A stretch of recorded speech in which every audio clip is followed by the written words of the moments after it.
परितोषु, तुम कं सुप्रीत सुजसु नहीं दोषु।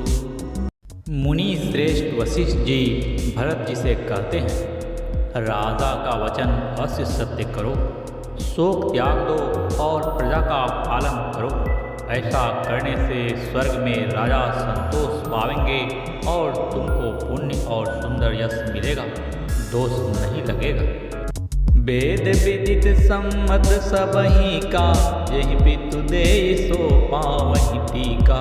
करहु राज परिहरहु गलानी, मानहु मोर वचन हित जानी।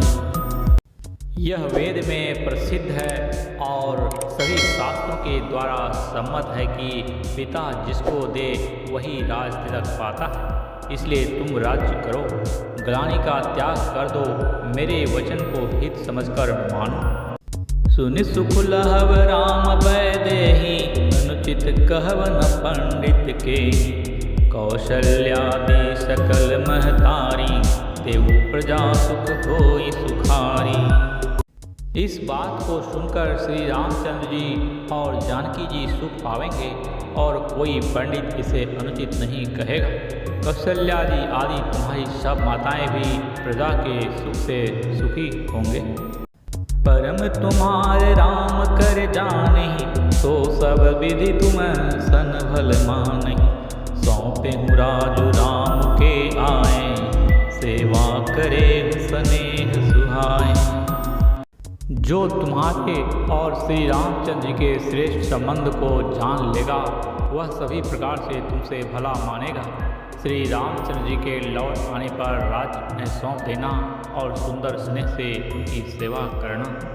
कीजय गुर आयसु अवसई, कहई सचिव कर जोरी।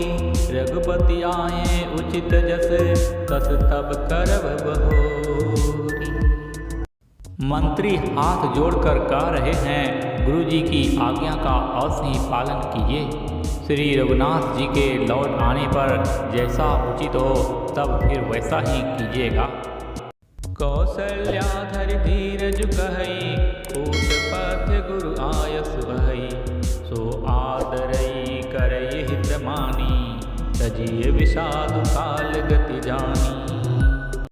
कौशल्या जी भी धीरज धरकर कह रही हैं, हे पुत्र, गुरु जी की आज्ञा पथ्य रूप है, उसका आदर करना चाहिए और हित मानकर उसका पालन करना चाहिए। काल की गति को जानकर विषाद का त्याग कर देना चाहिए। बन रघुपति सुरपुर नर नाहु, तुम एहि भांति तात कतराहु। परिजन प्रजा सचिव सब अम्बा, तुम ही सूत सब कह अवलंबा। श्री रघुनाथ जी वन में हैं, महाराज स्वर्ग का राज्य करने चले गए और हे तात, तुम इस प्रकार कातर हो रहे हो। हे पुत्र, कुटुंब, प्रजा, मंत्री और सब माताओं के सबके एक तुम ही सहारे हो। लख विधि बाम काल कठिनाई, धीरज धरहु मातु बलि जाई। सिर धरि गुरु आयस अनुसरहु, प्रजा पालि परिजन दुख हरहु। विधाता को प्रतिकूल और काल को कठोर देखकर धीरज धरो। माता तुम्हारी बलिहारी जाती है, गुरु की आज्ञा को सिर चढ़ाकर उसी के अनुसार कार्य करो और प्रजा का पालन कर कुटुंबियों का दुख हरो। गुरु के वचन सचिव अभिनंदन, सुने भरत हिय हित जनु चंदन। सुनी बहोरी मातु मृदुबानी, शील स्नेह सरल रस सानी। भरत जी ने गुरु के वचनों और मंत्रियों के अभिनंदन को सुना, जो उनके हृदय के लिए मानो चंदन के समान थे। फिर उन्होंने शील, स्नेह और सरलता के रस में सनी हुई माता कौशल्या की कोमल वाणी सुनी। सानी सरल रस मातु बानी, सुने भरत व्याकुल भये। लोचन सरोरुह स्रवत सिचत, विरह उर अंकुर नये। सो दशा देखत समय तेहि, विसरि सबहि सुधि देह की। तुलसी सराहत सकल सादर, शिवं सहज स्नेह की। सरलता के रस में सनी हुई माता की वाणी सुनकर भरत जी व्याकुल हो गए। उनके नेत्र कमल जल बहाकर हृदय के विरह रूपी नवीन अंकुर को सींचने लगे। उनकी वह दशा देखकर उस समय सबको अपने शरीर की सुध भूल गई। तुलसीदास जी कहते हैं, स्वाभाविक प्रेम की सीमा श्री भरत जी की सब लोग आदरपूर्वक सराहना करने लगे।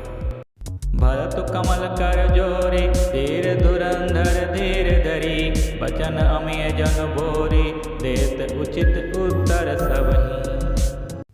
धैर्य की धुरी को धारण करने वाले भरत जी धीरज धरकर कमल के समान हाथों को जोड़कर वचनों को मानो अमृत में डुबाकर सबको उचित उत्तर देने लगे।